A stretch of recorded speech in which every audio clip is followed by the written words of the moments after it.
దేవుని స్తోత్రం. హల్లెలూయా.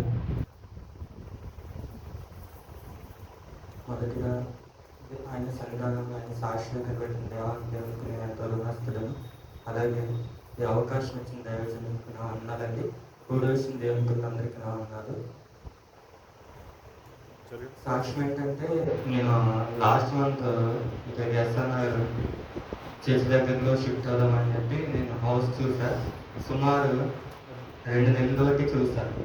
ఎందుకనంటే అసలు బాబు ఉన్నాడు, అన్ని విషయాల్లోనూ కొంచెం మంచిగా ఉండాలి, అదే కాకుండా దానికి తగిన వయసులోనే ఉండాలని చెప్పి నేను చాలా హౌసెస్ చూసి లాస్ట్‌న ఒక హౌస్ సెలెక్ట్ చేసుకొని మళ్ళా వెళ్ళి నాకు ఎందుకో అదా కాదని చెప్పి నేను ప్రేయర్ చేస్తా ఉన్నా. ప్రభువా, నీ చిత్తం ఏదైతే ఉందో, ఎక్కడైతే నా కోసం సిద్ధపరిచి ఉంచావో అది మాత్రమే బయలుపరచు అని చెప్పి నేను మరలా ప్రేయర్ చేసుకుంటా ఉన్నా.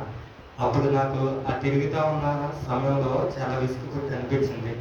ఈ లోక సంబంధమైన గృహం కోసం ఎంత తిరుగుతున్నాను కదా, కానీ పర సంబంధమైన గృహం కోసం మనం ఎంత కష్టపడాలి, దానికోసం మనం ఎంత తాపత్రయపడాలి, దానికోసం మనం ఎంత ఆశ కలిగి ఉండాలి అని నా మనసులో చాలా అదొక తెలియని ఆలోచన కింద నా మైండ్లో పెడతా ఉంది.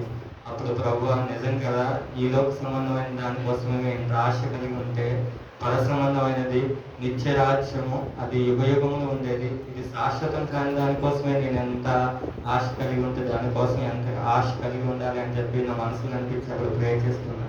ప్రభువా, దీనికోసం అయితే నేను ఇంకా కష్టపడాలి అనుకోవట్లేదు, ఏదో ఒకటి నువ్వే చూపిస్తాను అని చెప్పి నేను లైట్ తీసుకున్నా. ఆ రోజు వెళ్ళిపోతున్నా, సతీష్ అని అవసరం తమ్ముడు అని చెప్పి అన్న తీసుకెళ్ళి చూపించాడు.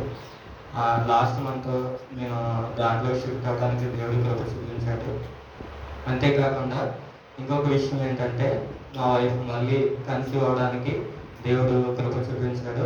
లాస్ట్ వీక్లో స్కానింగ్కి వెళ్ళాం, ఎవరిథింగ్ నార్మల్ వచ్చింది.